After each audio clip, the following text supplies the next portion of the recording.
በሚያሳዝን ሁኔታ ትርሲት ከዚች ዓለም በመሰናበቷ እጅግ በጣም ያሳዝናል።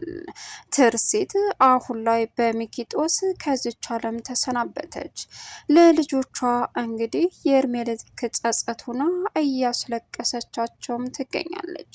ብሩክ አሁን ላይ እንግዲህ በጸጸት የሚሆነው ግራ ገብቷት እየየ እያለ ይገኛል። ሚኪ አሁን ላይ ሁሉም ነገር ከአቅሙ በላይ ሆኖበት እየዬ እያለ ቢገኝም ግን ደግሞ ምንም አማራጭ የለውም። ብሩክን አስወግድ ተብሎ የተላከው ሰውዬ ጋር በመደወልም ላግኝህ የት ነህ ቢለውም በፍጹም እሱም ራሱን አገለለ። ቀጣይም ለሱ እንደማይመለስና አሁንም ቢሆን በትርሲት በማድረጉ እንዳልተጸጸተ እንግዲህ ገዳውም ላጥ ብሎ ሄደ። እጅግ በጣም የሚያሳዝነው ሄቨንና ካሌብ የመጨረሻ እየየ እያሉ ቢገኙም ልጆቿ በልደቷ ቀን ያዘጋጁትን ስጦታ እማዬን እንስጣት እያለች በተለይ ሄቨን የምትሆነው ግራ ቢገባትም ግን ደግሞ እስከ ወዳኛው ትርሲት በመሸኘቷ ለሁላችንም ትልቅ ሐዘን መስሏል ሆኗል። ሌላኛውና ከባዱ አሁን ላይ ትርሲት እንግዲህ የተፈጠረው ነገር ለብሩክ እንደምትወደው ተናዛለት በመሄዷ ብሩክ ወደኋላ እያስተጋባ እየየ እያለ ይገኛል። ብሩክ እንዲሁም ደግሞ ሚኪ በጸጸት ቢቃጠሉም ትርሲትን ሊያገኛት አልቻሉም። እናቷም ሆነ ልጆቿም አሁን ላይ እየየ እያሉ ይገኛሉ። ለኦዲየንስም ቢሆን ትርሲት መልካምነቷን የምታሳየንና እጅግ ላቅ ያለ ከሷ ብዙ የምንማር የህይወት ታሪክም እንደሆነ ግልጽና ግልጽ ነው። አሁን ግን በመሞቷ ሁሉም ሰው ከኦዲየንስ እስከ አብረዋት እስከሚሰሩ እንግዲህ ልባችን በመሰበሩ አሁን ላይ የትርሲት የቀብር ስነ ስርዓትም ተፈጸመ። ጥላቷ እውነት ይፋ ወጥቶ ተከስታ ብሩክ እንግዲህ እያዘነ ቢገኝም አሁን ላይ ግን ተከስታ ጥላቷ ማን እንደሆነ ይፋ አድርጎ እንደሚናገር ግልጽና ግልጽ ነው። ለሚኪም ትርሲት አንድ ነገር ትሆንና የእሷ ነፍሰ ገዳይ ሰውየው ሳይሆን አንተ ራስህ ነው በማለትም አስፈራራው። እሱም ምን እያልክ ነው ተከስታ ሲለውም እውነቴን ነው ትርሲት እንድትሞት የምትፈልገው አንተ አልነበርክ ሲለውም እሱ ድሮ ሳላቃት ነበር፣ አሁን በቀረብኳት ልክ መልካምና ጥሩ ሴት ናት፣ አይደለም ሞት እንቅልፏ ያሳዝናል አለ። ሰላም ውድና የተከበራችሁ የዙዙነት ሚዲያ ቤተሰቦች እንዴት ናችሁ? ላይ ሰላማችሁ ይብዛልኝ። ለዚህ ቻናል አዲስ የሆናችሁ ሰብስክራይብ ያደረጋችሁ ቪዲዮውን እስከ መጨረሻው ተከታተሉ። በጉጉት ስንጠብቀው የነበረው ካያ ቀጣይ ፓርቲ ዘመተናል። እንግዲህ ትርሲት በመሞቷ እጅግ በጣም የእውነት የድራማ ሳይሆን ሁሉም ሰው ይህን ህይወት የሚያልፍበት አጋጣሚ ያለና እጅግ ልብ የሚሰብርና የሚያሳዝን ታሪክ ነው ማለት ነው። ትርሲት መሞት የለባትም እንግዲህ ብለናል፣ ግን ደግሞ የሆነው ሆኗል። ብሩክ ወደፊት የሚያገባው ማንን ይመስላችኋል? ብሩክ እንግዲህ ከልዕልት ጋር የተቀራረበ ነበረ። በዚህን ሰዓት አሁን ላይ ልጆቹን ለማሳደግም ሲልም ትርሲትን አግብቶ እቤቱ የሚያስገባት ይሆናል ወይስ ደግሞ ሚኪ ማን ነክቶኝ ይላል። ሚኪ በነገራችን ላይ አልወለደ ምን አላለ፣ ንብረቱም በእሷ ስምና በልጆቿ በብሩክ ነው። ስለዚህ እንዲሁ ይቀራል። የዛ የለፋበትንም ንብረት ሳያገኝ ትርሲትንም ከዚች ዓለም አስወግዶ ትርሲት ከመሞቷ በፊት እወዳለሁ ብሩኬ ሚኪ አንተን እያለች እንግዲህ መጨረሻ ላይ አቅቷት ህይወቱ አልፏል። እቤት ውስጥ በጉጉት ሲጠብቋት የነበሩት እናትየዋ፣ ልጆቿ እንዲሁም ደግሞ እናቷ ዘነበና ሁላቸውም ተሰብስበው ቀረች እያሉ ስልክ ሲደወል ስልኩ አይነሳም። ለብሩክም ሲደወል ብሩክም አያነሳም። ቆይ ለምንድን ነው እንደዚህ ስልክ የማያነሱት እያለች እናትየዋ ስትጨነቅም ቆይኔ ልደውልለት በማለትም አቶ ዘነበ ሲደውልም የመጨረሻ ግን የሚያሳዝነው ነገር ብሩክ አያነሳም። ብሩክ አሁን ላይ ድንገተኛ ሆስፒታል አስገብቷት እስካሁን ድረስ የደረሰባት ነገር ከባድ እንደሆነና እንዲሁም ደግሞ አሁን ላይ ግን በህይወት እንዳለች ተነግሮን ነበር። እናም አላነሳ ሲል እንዴት ሁለቱም ስልክ አያነሱም? ይሆንማ ነገር አለ እያለች እናትየዋ ማሰብ ጀመረች። ወይዘሮ ሂሩት ምን ይሆናሉ? አብረው ነው የሚሆኑት እንዴ እማዬ እስካሁን ስትልም አሁን መልሶ ሲደውል ልጅ የደወለ በማለትም አቶ ዘነበ ብሩክን ለማዋራት ቁጭ ብለው ስልኩን አነሱት። ጋሽ ወይ ምን ሆናችሁ ነው? እየጠበቅናችሁ እኮ ቀራችሁ። አንተም ትርሲትም ስልክ አታነሱም ምን ሆናችሁ ነው ሲልም ብሩኬ እንግዲህ ጋሽ ብቻህን ነው ምን ነው ከሰዎቹ ጋር ልጆቿም ሁላችንም እየጠበቅናችሁ ነው ሲልም እባክህ ወጣ ብለህ አናግረህ ችግር ተፈጥሯል አለ። አቶ ዘነበም እሺ ምንድን ነው ችግሩ ንገረኝ ሲልም ወጣ ልበልሽ በማለትም ሲወጣ ወይዘሮ ሂሩት ወደ ነው የምወጣው እዚሁ አናግረው እንጂ ስትለውም እሺ በማለትም አሁን ብቻዬን ነኝ በቃ ማንም የለም ልጅ አውራኝ ምን ሆነ ተርሴት ሲለውም ይኸውልህ ጋሼ ልጆቹ መስማት የለባቸውም ይሄን ነገር ስለዚህ እባክን ምንድን ነው የተፈጠረው ልጅ አለ። በዚህም ሰዓት ጋሼ ትርሲት በሽጉጥ ተመታ ሆስፒታል ናት። ምን?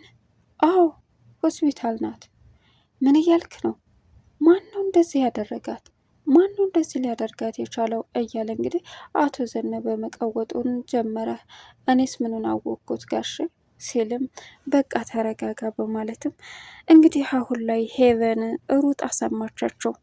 ሰማችሁ ምን አለች? እራሷን ስታወደቀች። በዚህን ሰዓት አቶ ዘነበ ድረሱልኝ እያለ መቀወጥ ጀመረ። ነገር ግን አሳዛኙ ነገር አሁን ላይ ምን ማድረግ እንዳለበት እንኳ ግራ የተጋባው አቶ ዘነበ አረ ድረሱልኝ ኦኦ ማለቱን ጀመረ።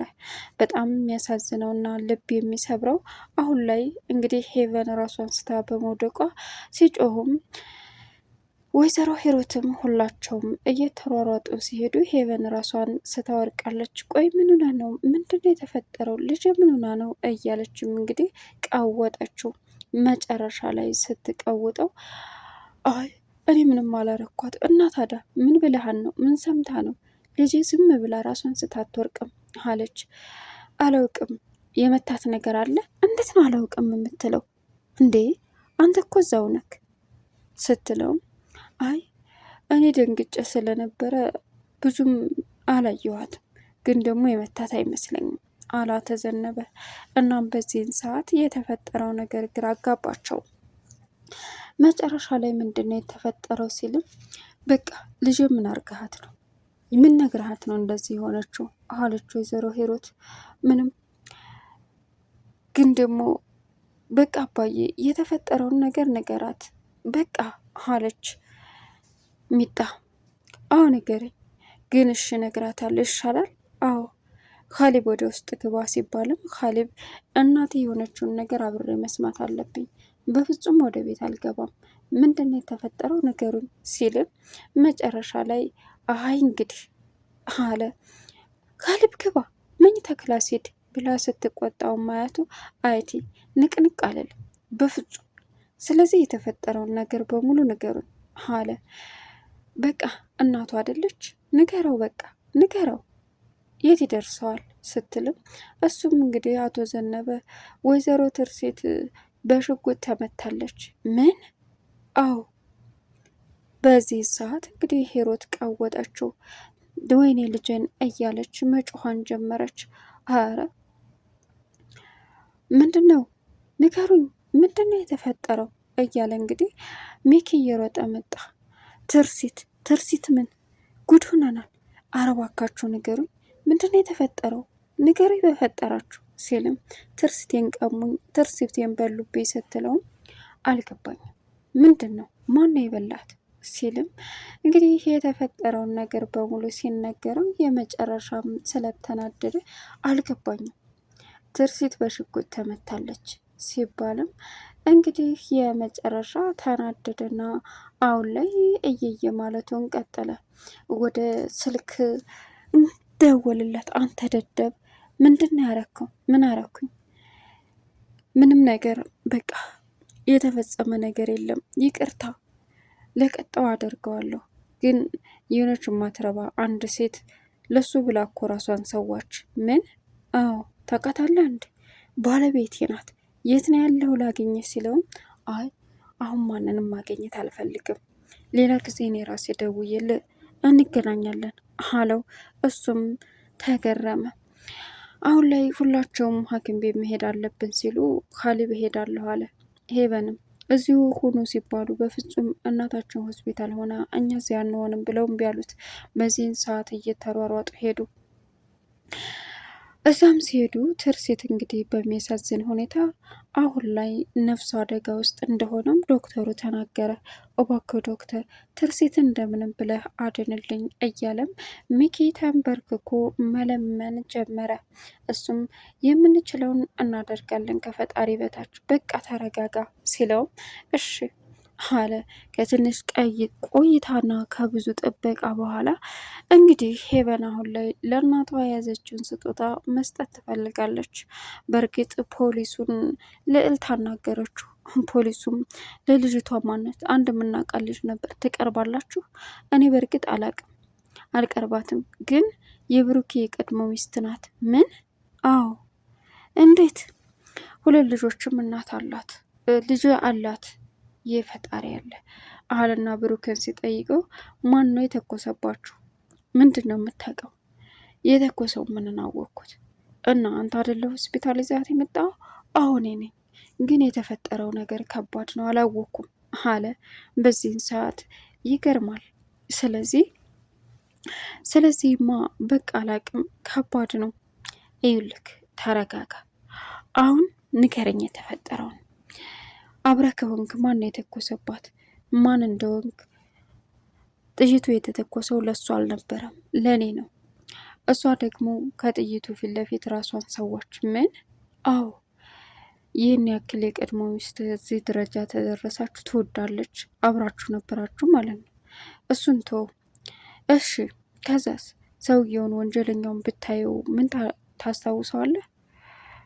አስታውሰዋለሁ። እርግጠኛ ነው ብሩክ? አስታውሰዋለሁ። ይህን አረመኔ ነብሰ በላማ በደንብ ነው የማስታውሰው አለ። እሺ፣ ስለዚህ አንተን ለመግደል ከሆነ አሁንም በድጋሚ ሊገሉህ ይችላሉ፣ እራስን ጠብቅ አለው። ብሩክም እሺ ጠብቃለሁ አለ። አሁን ፖሊሱን እንግዲህ ልዕልት ምርመራውን አንተ እንዳደረግ ማድረግህን ሳውቅ ደስ ብሎኛል። ማለቴማ አንተ ትደርስበታለህ እንደምትይዘውም ወንጀለኛውን ስለማቅ፣ እስኪ እንግዲህ የምንችለውን አደርጋለሁ አለ። ወንጀለኛውም ላጥ ብሎ አለፈ። አሁን ላይ ተከስታ እንግዲህ የሚኪን ድብቅ ምስጢር ስለያዘ ሚኪ ደውሎ ሲጠራውም አልመጣም ምን ፈለግ ሲልም አሁን ተከስታ በጸጸት እንዲቃጠል ሚኪን አደረገው። ትርሲት ከሞቶች የሆነ ነገር ከሆነች አንተ ራስህ እንደ ገደል ካቆጠረው ሲለውም እባክህ ሚኪ ተከስታ ለምን እንደዚህ ትለኛለህ? የትርሲት መሞት አንተ አልነበርክ የምትፈልገው? ነበር ያን ጊዜ ሳላቅ። ትርሲት ግን ለየት ያለች ሴትና መልካም ሴት ናት አለው። በሚያሳዝን ሁኔታ እንግዲህ ትርሲት ተሰናበተች። ቻናሉን ሰብስክራይብ እያደረጋችሁ